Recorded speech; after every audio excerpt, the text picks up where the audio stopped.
We are talking Cincinnati Bengals on today's Peacock and Williamson NFL show. Joe Burrow extension incoming. Trey Hendrickson extension already happened. What is the expectation for the Cincinnati Bengals in the 2023 season? Coming up on today's Peacock and Williamson. NFL analyst Brian Peacock and former NFL scout Matt Williamson bring you expert NFL analysis every day in less than 30 minutes. Get an inside look into the NFL on the field and in the front office. With elite breakdowns, next-level analysis, and in-depth information only for the real NFL fans. This is Peacock and Williamson, and it starts now.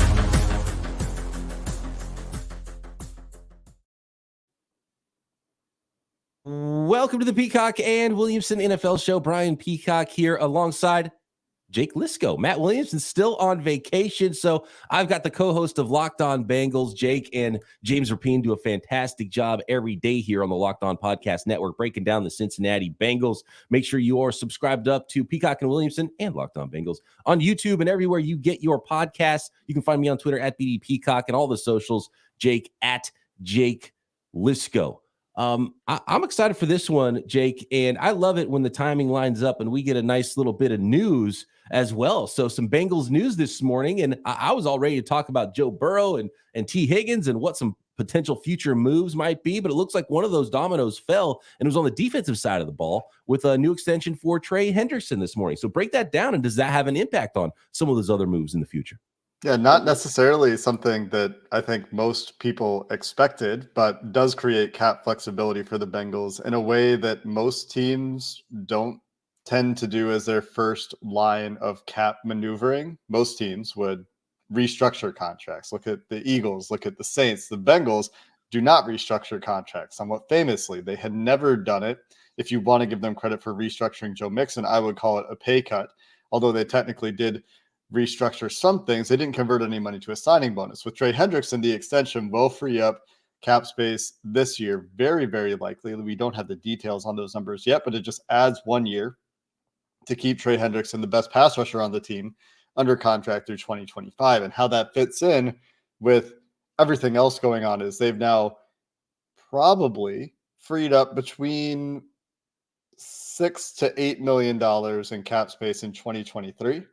And I think the plan subsequently will be to take Joe Burrow, potentially Tee Higgins, and put as much of their extension into the current cap year as they can, which is something the Bengals have liked to do. They do year one roster bonuses quite frequently, and this gives them more flexibility down the road with later years of those contracts. And that's kind of been their MO. Getting a Trey Hendrickson extension done, a little bit surprising though.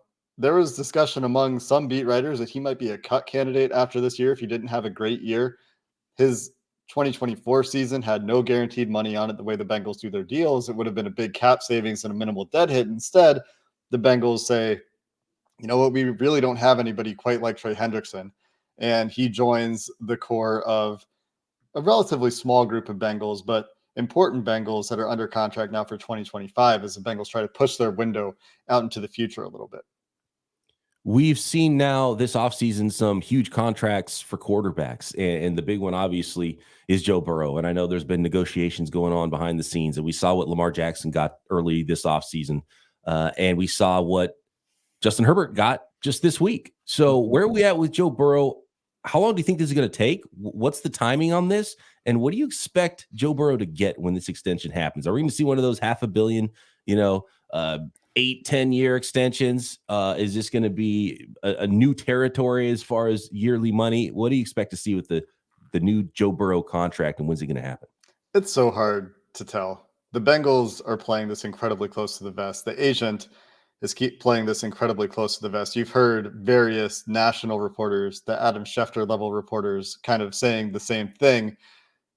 Our impression has always been that the deal will get done before the season starts. This is the time that the Bengals have ordinarily agreed to big contract extensions. It's normally around training camp.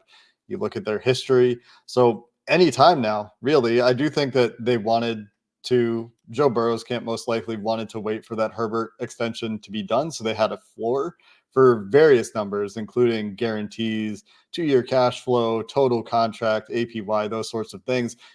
But as far as what the contract will look like, that is the mystery. It depends on how you read the tea leaves. It could just be another 5-year deal because that seems to be the standard for major quarterback extensions lately.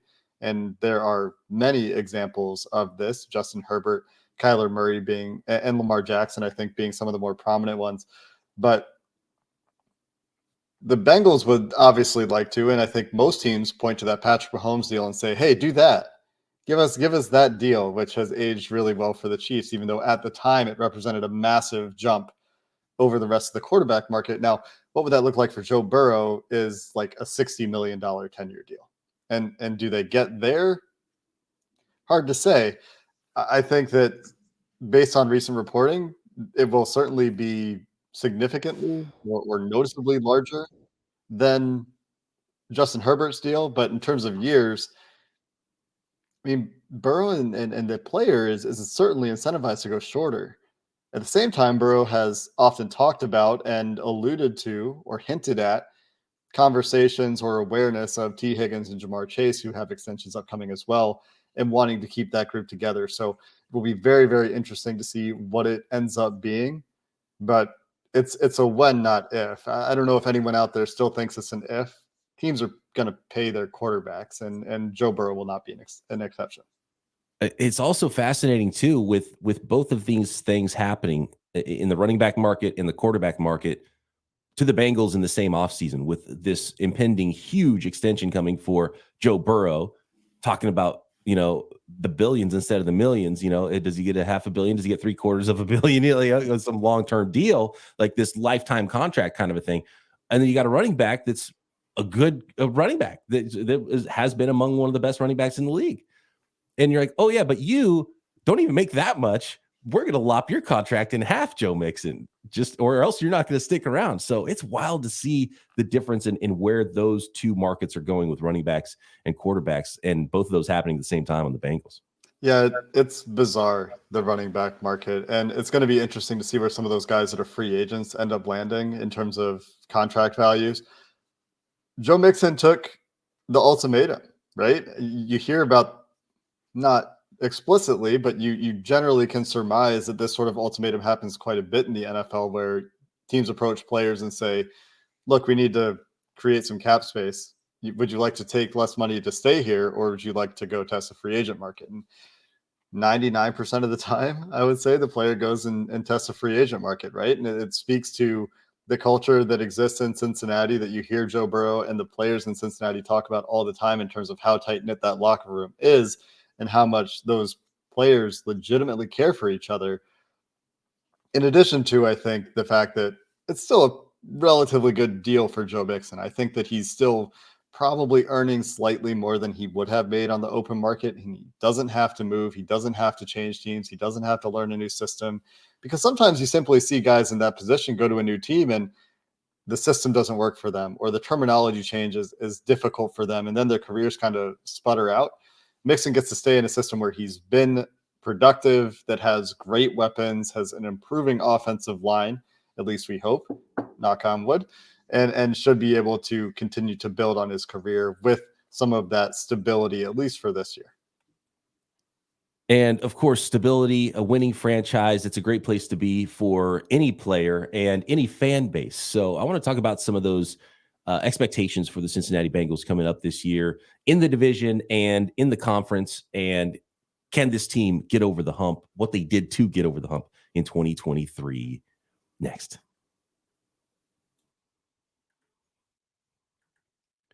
Today's episode of Peacock and Williamson is brought to you by eBay Motors. Our partners at eBay Motors have teamed up with Locked On Fantasy Football host Vinny Iyer to bring you some of the best fantasy picks each week, all season long. Whether you're prepping for a draft or scouting the waiver wire midseason, every week we're going to provide you players that are guaranteed fits on your roster. So with draft prep underway for the 2023 season, see what Vinny has picked out for us with this week's eBay's Guaranteed Fit Fantasy Picks of the week. And I don't know if you can do better than going running back at the turn this year. If you're in those snake drafts, the last pick of the first round, first pick of the second round, how about Jonathan Taylor and Nick Chubb? These could be two guys that are leading the league in rushing 1 and 2 in the 2023 season, and you would get fantastic value there going old school. And we kind of went away from running back in the fantasy world, and it's come full circle back to getting those bell cow backs because there's so few of them in the NFL, and this is two of them in Jonathan Taylor and Nick Chubb for 2023. Vinny Iyer from Locked On Fantasy Football is going to help you win your fantasy championship, and eBay Motors knows a championship team is about each team, each player being a perfect fit for that team, and this is the same with your vehicle. With eBay Guaranteed Fit, over 122 million parts and accessories for your vehicle right at your fingertips. You can make sure your ride stays running smoothly. Air filters, brakes, batteries, taillights. I recently got a fender flare for my vehicle. Ran over a traffic cone, knocked the fender flare off my car. Go to eBay. Perfect fit, perfect match. They knew exactly which part I needed, made it super easy, found the green check, and got it here in no time for much less than it would have cost me to go to the dealer and get that thing fixed. So go forth, switch gears, crank the AC, and say goodbye to sweating if your ride needs a little fixing up, because now you get that guaranteed fit with eBay Motors. For the parts and accessories that fit your vehicle, just look for the green check. Get the right parts, the right fit, and the right prices at ebaymotors.com. Let's ride. eBay Guaranteed Fit, only available to U.S. customers. Eligible items only. Exclusions apply.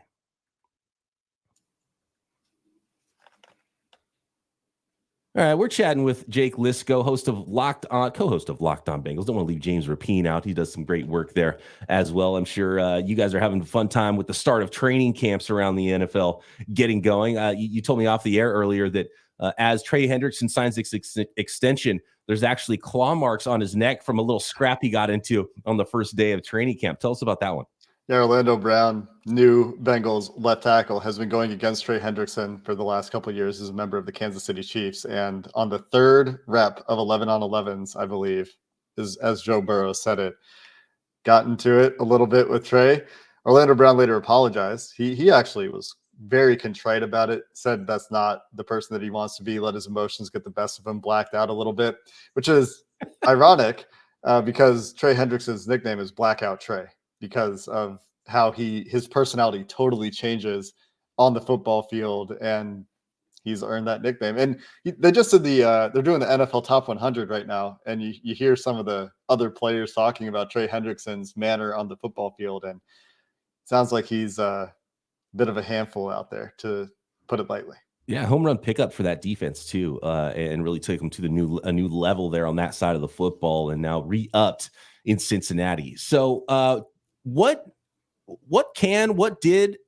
the Bengals have to do, Jake, to get over that hump? I mean, it's a juggernaut in the AFC.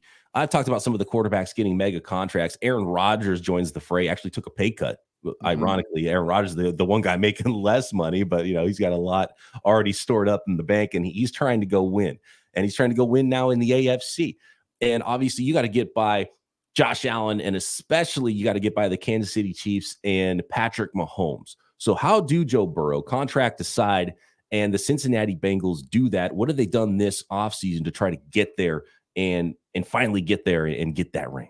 Well, 3-1 against Patrick Mahomes. That's a pretty good record, but recency is what it is. They didn't get it done in their most recent opportunity to do so against a hobbled Patrick Mahomes, but the Cincinnati Bengals offensive line similarly hobbled. And in the Super Bowl in 2021, the Cincinnati Bengals offensive line hobbled and not very deep to start.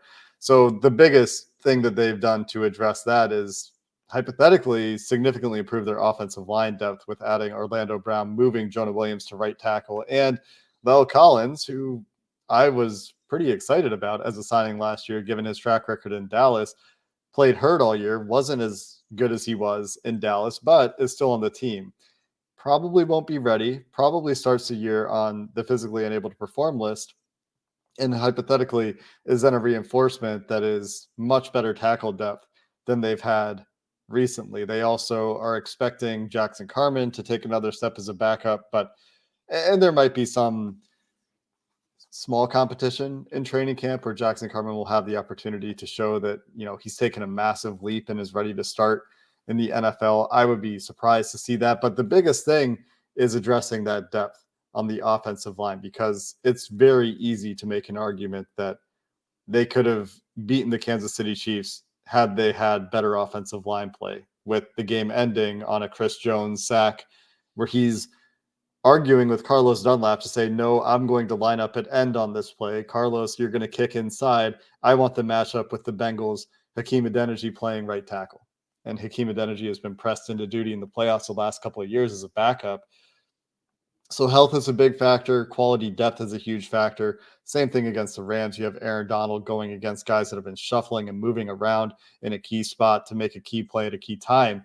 So the Bengals have looked at this and they've said, well, our season has ended 2 years in a row, and it's more than one play, obviously, but those plays really stand out where elite defensive linemen, elite pass rushers are getting matchups against guys that we simply need to be better than at these positions. And so they're spending resources over the past few years to try to address this and try to get better in that area. In addition to that, they're keeping the rest of the core together. The only new starters on this team will be at safety, where they signed Nick Scott from those Super Bowl Rams and drafted Dax Hill last year, as he'll be ready to step into a starting role. In addition to drafting Jordan Battle, who's a guy they had a early, I think, second round grade on in the third round. So that's a guy they're very excited about as well. It was at least somewhere in the second round, might not have been early, but they've addressed positions where they needed them by drafting for the future. They've brought back 20 starters, and those guys all look to be healthy by week one. Jonah Williams does need to learn a new position, but continuity with coaches, with players, with quarterback should all help quite a bit, as Joe Burrow is also getting his first healthy offseason, which he's talked about the importance of quite a bit. Yeah, the war of attrition is real in the NFL. It doesn't just affect the running back position. You mentioned a few things there that I want to get into. Jonah Williams, is he cool with bouncing off a left tackle? Because it didn't sound like he was earlier this offseason. Yeah, I think that trade request happened because of a bit of a communication breakdown. It's not a great look for the player. I think that the front office could have handled it better as well. Jonah Williams didn't really have leverage to make a trade request, and it was a request. It wasn't a demand, which, semantics, I guess, but he was not pleased, right? Because there was no communication with him that said, hey, we're signing Orlando Brown. We're going to ask you to move to right tackle. And even as of mandatory minicamp, he said he still hadn't heard from the front office. He'd obviously talked to coaches and has heard from them about that sort of thing, but does not sound like there was really communication from the front office, the decision makers, ownership, that sort of thing that he would have appreciated. And you could make arguments, I guess, about how much front office should be communicating with players in fifth-year option years or whatever it is, but he's going to play right tackle. He has every reason to play right tackle. He's not sitting out. He showed up for mini camp. He's there for training camp. He took snaps with the ones at right tackle on day one of training camp. He doesn't really have a choice, right? He's extremely motivated in a contract year to show that he can still play tackle in the NFL at a high level after he played through injury last year and didn't play his best, specifically against Myles Garrett in Cleveland, who gives most tackles a bad time. But those were his worst games. He had actually quite a lot of really good play last year, in my opinion, as well. And hypothetically, if he makes a transition in early clips, he looks pretty okay to me at right tackle. No pads on yet, so big grain of salt there. Then the Bengals should be better at the tackles with Orlando Brown and Jonah Williams if both guys are healthy and adapted to their positions. And right tackle money ain't bad either. So, yeah, go get that money in the contract year. Yeah. Jonas Williams. And you mentioned Myles Garrett. So to get to the Super Bowl, I don't know if the vibe is Super Bowl or bust and what would be a disappointing year, but you got to win the division first. Who do you think is the biggest competition in the division for the Bengals? And is it a Super Bowl or bust mentality right now for Bengals and Bengals fans? What does bust mean? Does that just mean like if they don't win the Super Bowl, everybody gets cut and you start over? Yeah. I mean, the expectation for me is that they should be competing for the 1 seed in the AFC. They've been right there. It's a first place schedule again. That's really hard. The division is really hard. The AFC is really hard. They play the Chiefs. They play the Bills. They play the 49ers. They play the AFC North. These things are all challenges for them to overcome. They beat the Chiefs in the regular season last year. They'll go play them again.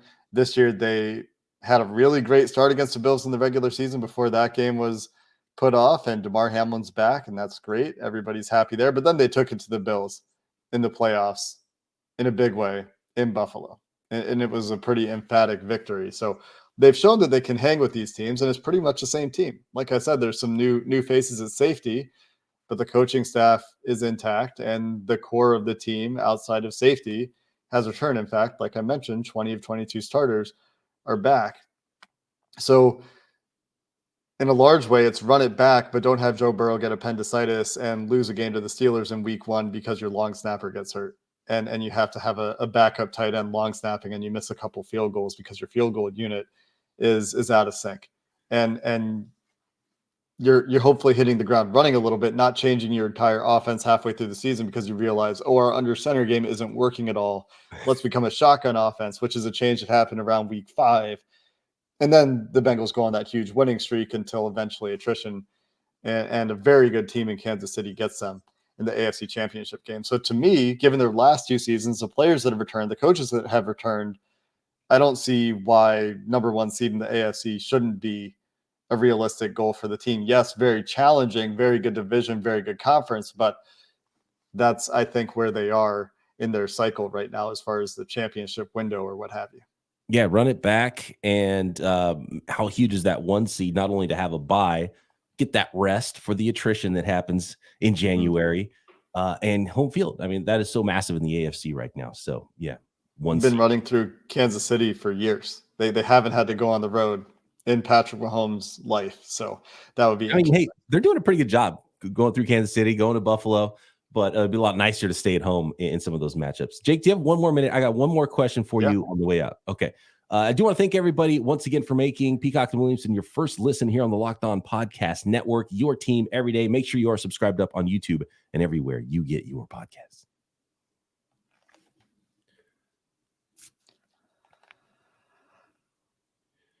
Okay, Jake, I'm going to go solo here in a second and address some quarterback, running back, salary cap stuff, and go into the mailbag where we've got some interesting ideas from listeners, and actually even Matt Williamson chimed in on Twitter from vacation on what we could do with running back contracts. I'm not going to include you in that.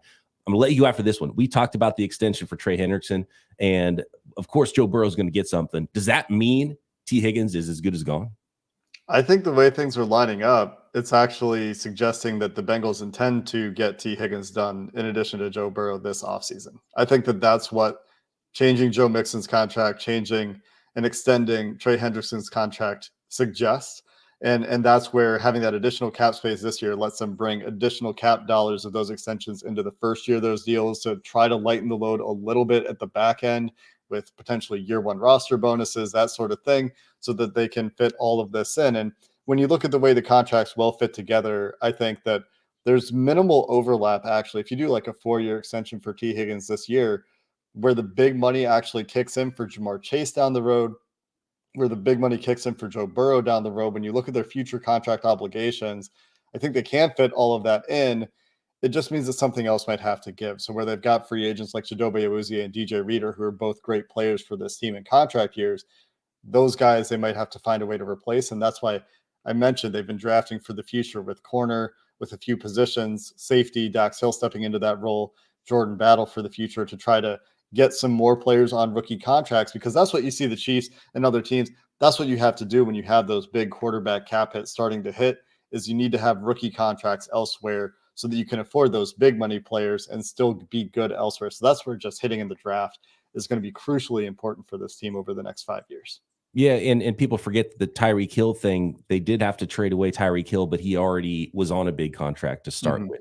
And so when big contracts are signed, it actually takes the short-term money lower, depending on how contracts are structured, and then you can restructure. And so you can kind of limp this thing along. Might get weird in 2025, 2026, and then maybe you have to trade a guy at that point, or, rethink things. But as of now, it's interesting. And there's probably some Vulture fans out there like wondering question. That's why I had to ask you, Jake. They're like, okay, that Tee Higgins, what are we going to have to do to give up? But on the other hand, you might need a right tackle. So you might need a big piece somewhere on defense.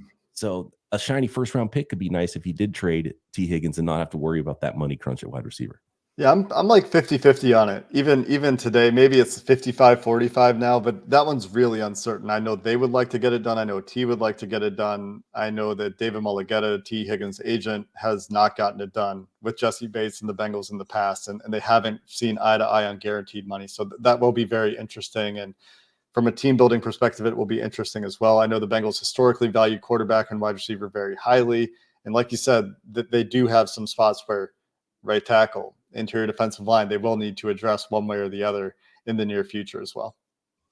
That is Jake Liscow, co-host of Locked On Bengals. Jake and James doing a fantastic job every day here on the Locked On Podcast Network, breaking down those Cincinnati Bengals. Jake, always a pleasure chatting with you, man. Appreciate you. Thanks, Brian. All right. I'm going to get into the mailbag here a little bit to finish up this episode of Peacock and Williamson. And there is an obvious crunch happening around the league with running backs. And we're seeing now teams going in the opposite direction, just skyrocketing money for quarterbacks around the NFL. Is there a fix there? And the more I look at this thing, the more I start to realize you just have to start treating position groups differently, because anything you do with the new collective bargaining agreement and salary cap structures to help running backs, it's just going to help the other positions that make more money and make it easier for quarterbacks to make more money earlier, right? If you make rookie contracts 3 years instead of 4 years. Well, this Joe Burrow deal, the Herbert deal, imagine how much money someone like Justin Fields or Trevor Lawrence, especially. Trevor Lawrence would already make $50 million a year coming up after this year. So in some ways, there would be some things you could do to help running backs, but anything you do to help one position is just going to give teams or players that make bigger money at bigger positions, make it easier for them to get more money elsewhere, and might even end up hurting running backs in some degree. So to me, it might be a bucket system. And Matt Williamson actually chiming in from vacation. Shout out to Matt if you're listening. Hope you're doing well. I know you're going to hit Steelers training camp here very soon, and we'll have you back on the show next week. Matt says, what if 20% or whatever percentage makes sense of running backs' contracts didn't count against the salary cap? And I think that's the way you have to start doing it. If the league thinks there's a problem with running backs because running backs are stars, kids buy running backs jerseys. Running backs are fun to watch, and you want them to have the longest careers you can, and they need to get paid if their careers are going to be shorter than other positions. You would have to legitimately go specifically to running backs and just change what the rules are for that one position versus the rest of the league. Because if you do anything that's league-wide, I think it doesn't really end up helping the running backs, because teams are going to find ways to pay who they think is the most valuable. And if guys are getting paid earlier and there's no franchise tags, that just makes it easier for other positions to get paid in their free agency as well. We did have a listener that had an idea here. This is Biased Packers Fan. By the way, Biased Packers Fan and all Packers fans out there, to end the week on Friday's episode of Peacock and Williamson, I've got Peter Bukowski, host of Locked On Packers, on to talk about the NFC North and what the Packers might look like here this year. Sans Aaron Rodgers with Jordan Love at quarterback. Biased Packer Fan says, I have a semi-crazy idea for the running back contract situation. What if injured players' salaries didn't count towards the cap? In any other profession, being likely to get hurt on the job would pay extra, hazard pay as it is known sometimes. But in football, it's the opposite. I think the reason is the salary cap. Salary cap is part of it, and that's an interesting one. But the question I would have is, how much easier does that make it for teams to kind of circumvent the cap? Would owners even want to circumvent the cap? Because that means they're going to end up paying more total dollars. I think some owners want a cap for a reason, right? So they're not just exponentially so money doesn't get crazy. And so smaller market teams can compete with larger market teams, right? That's the idea of the cap anyway. So let's say if someone gets hurt, like Dak Prescott had a big contract, right? And there was some injury stuff there. Well, all of a sudden you knock $40 million off of your salary structure. You could go sign 2 stud players on your football team. There could be, or you have a player that is aging out and not that good anymore, is kind of banged up. You could hide him and get rid of, make it so you're not paying a player. So I think there's some ways that you could do that. And certainly for running backs, I think that would help a little bit and help ease teams' fears of paying a running back who's not going to be healthy for you. But to me, it's if you really want to help running backs, and then you're also looking at quarterbacks, there's people talking about this now. It's like, okay, do we need to have just a separate quarterback salary cap? And it might be the same with running backs. There's a separate running back salary cap. So that way, it doesn't hurt you because you have this separate salary cap. You can't use that money somewhere else. And for the quarterbacks, the same. So may we start to see that, how we already treat positions differently when it comes to 5th-year options and franchise tags, and they have their own, limits for what these, and they use their formula, and it's predetermined. This is the franchise tag number for this position, franchise tag number here, franchise tag number here. And here is the 5th-year option for this position, the 5th-year option for this position. It kind of changes a little bit year to year. What if it was that way with the salary cap by position group? So you could pay your running back room a certain amount, and so you pay your quarterback room a certain amount, and there's a different salary cap there, different salary cap there. Is that the way the NFL has to go? Because every position is going so crazy in different ways that you sort of insulate yourself from catastrophe in some ways, and also you make it so you can build the rest of your roster outside of positions like quarterback and running back, because those are separate issues, and what the cap is here, what the cap is here, and then you can work in the rest, and who knows, maybe every position group ends up being in its own salary cap. It's an interesting idea, and I don't know if there's a perfect idea for it. I just think it's the way of the world, and it's the way of the running back position. And, it's still not going to change what the root cause of it is. Running backs get hurt a lot, and the replacement level is very high. Like, undrafted running backs are very good compared to undrafted quarterbacks and undrafted pass rushers and undrafted offensive linemen, right? And there's some good ones there in those positions. We just saw Mr. Irrelevant last year do big things for the 49ers down the stretch. That is never expected, but it's never a shock if a running back does that and becomes a team's star running back that even is not drafted at all or taken on day 3. So that's really the root cause, and I don't think that's ever going to change for running backs. All right. Appreciate all the mailbag questions. Not a proper mailbag this week with Williamson gone, but we'll have a big mailbag, maybe even a couple mailbags next week. So get those questions in on YouTube in the comments, at BD Peacock on Twitter, at Williamson NFL. Appreciate all of the everydayers out there. Make sure you are subscribed up on YouTube and everywhere you get your podcasts. Back tomorrow right here. Peacock and Williamson.